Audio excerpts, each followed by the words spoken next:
This is the back of the green. We did the front in class. So this is the back. Matt is saving for a new video game.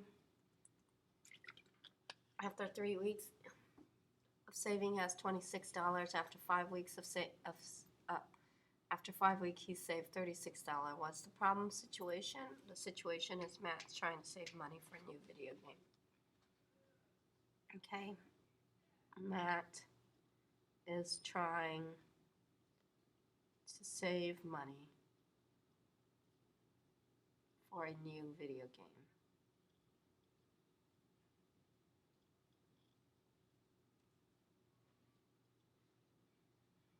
What is the rate of change? What does it mean? Oh, okay, let's find the rate of change. Rate of change is slope, which is, okay, in order to do rate of change, 3 weeks for $26 and 5 weeks for $36. Okay. Find the rate of change. You guys know how to do this. Y2 minus Y1. Attention girls soccer team. Attention girls soccer team. Please report to room 7 for a brief meeting. 36 minus 26. 5 minus 3. 10 over 2, which is 5. What does that mean? All the ones on top are dollar amount. All the ones on bottom are the number of weeks. 3 weeks, 5 weeks. Attention boys basketball, those of you going to a game, or if you have a field trip slip, So $5. you need to be at the meeting in room Matt 27. saves. Room 27. Saves $5 per week.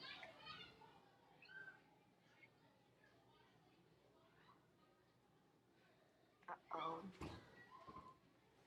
Oh.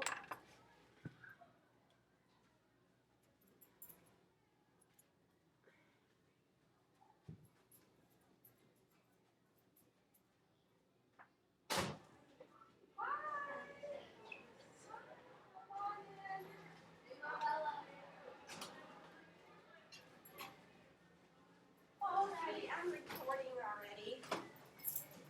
So, try it on the green worksheet first. I'm tired. I've been sick, so all I want to do is sleep.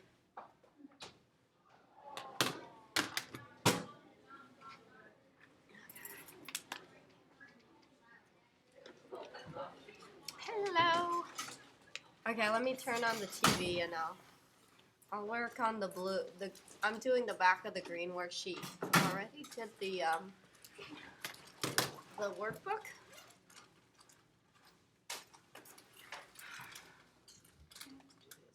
Uh-oh, I moved it out of the. How do I mirror it? Okay, let's see. Here. Okay, there we go. So the green worksheet.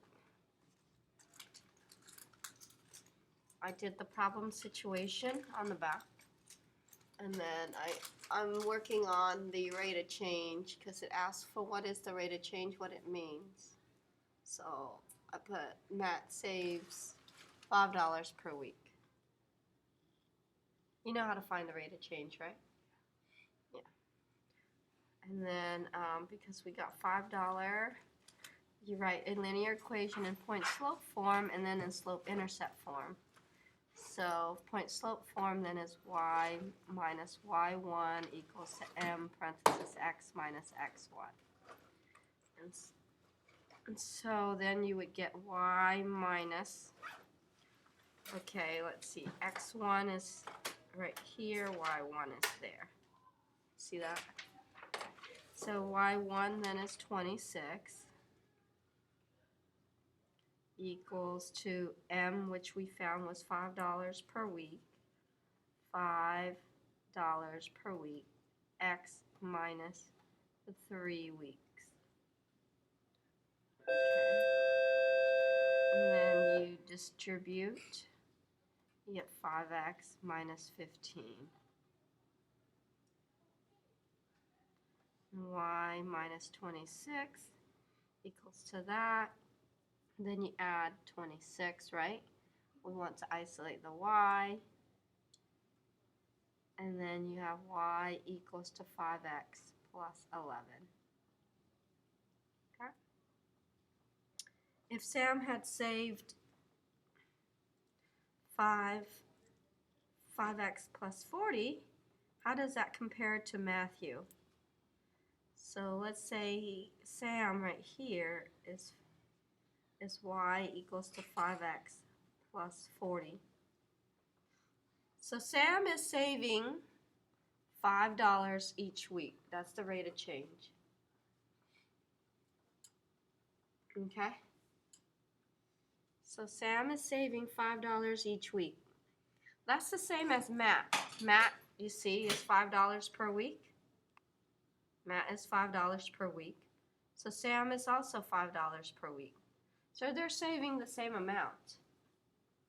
But the problem is, Sam started out with $40, much more than what Matt started out, 11. Hi, Natalia.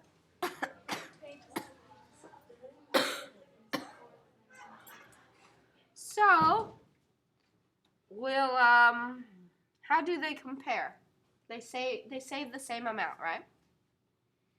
Will Matt ever save the same amount as Sam? No, they'll never catch up, huh? Yeah. Because the rate of change is the same. That's why it's no solution.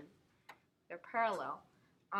Sam will always save more than Matt because he started out with more. He started out with $40. Do you see that? So how do they compare? Matt will never catch up with Sam. Sam will always have more money in the bank. Matt will never catch up to Sam. Sam will always have more money, right? Will never catch up to Sam. That's why it's no solution. This is no solution. He'll never catch up to him. Where they catch up and meet is that solution. In this case, there's none. He'll never catch up to have a solution. Okay, so number 1, you would use, what would you use? Substitution or elimination? Substitution. 3x plus 3y equals to 24. That means in place of y here, we put 3x plus 3. In place of y, we put negatives. No problem, anytime. Equals to 24. Distribute. You get negative 21x plus 42. And then you got the 3x.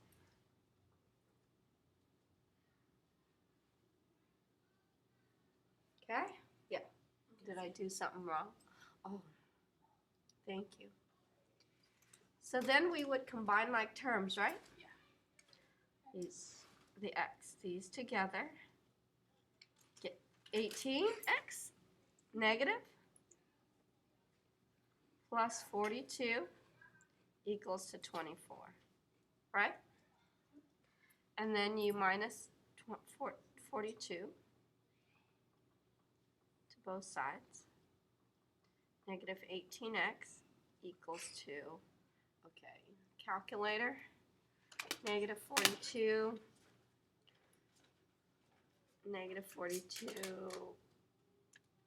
add 24. Oh, wow.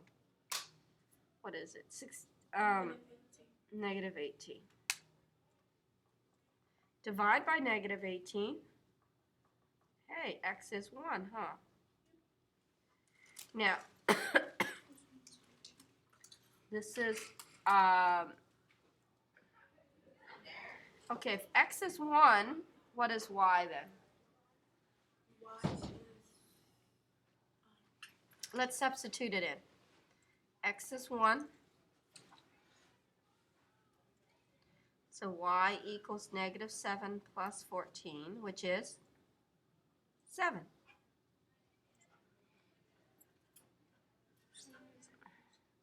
So what is the solution?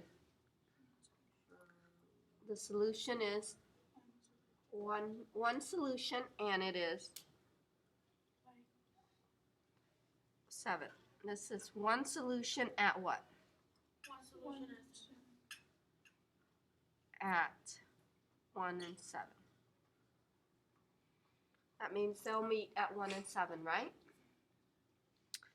Okay. It says to sketch it.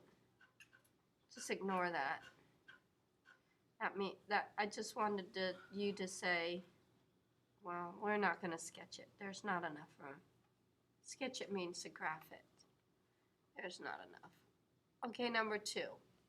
Elimination, correct? Because they're both in standard form. What would you like to eliminate, x or y? It doesn't really matter. X? Okay, we need, both of them are negative. That makes it negative 6. That doesn't help us. So we need to make one of them positive. So which one do you want to make, top or bottom? Bottom? Okay, multiply all of them by negative 1. I'm going to leave the top one the same. Negative 3x minus y equals to 12. We're going to distribute negative 1 to all of them. That gives us 3x. That gives us a y, a positive. Gives us a negative 2. This is 0 and 0. Both of them get 0, huh? Well, 0 plus 0 equals to 10. Is that true? 0 plus 0 equals to 10? No, 0 does not equal to 10. And this is no solution because the line's going to be what? The line's going to be parallel. No solution. The lines are going to be parallel. So if you graph it, they're going to be parallel. They'll never meet.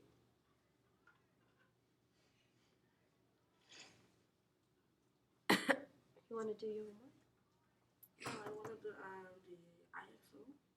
Oh, right up there. Okay. So number 3, you would use what? Elimination. What do you want to eliminate? The 11 or the 3 and the 2? The x or the y? Okay, y is too hard, you see? Because the reason why is you can't just multiply it once. I need to multiply both of them by different numbers to make it the same. It's too hard.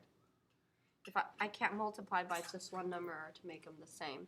So x I can get rid of because I can multiply this by negative 11, right? And that will give me 0 through all of them. So I'm going to multiply, then get rid of x. Okay? Get rid of x by multiplying it by what? Negative 11, right? That gives me negative 11x. Negative and a negative is a positive 33y. And that negative 11 and 23, let's see, 23 times 11 is negative, it's a positive 253. Okay? Now we can eliminate. We can eliminate which one? The x. That's a 0, correct? Yep. And you get 35y equals 253 plus 27.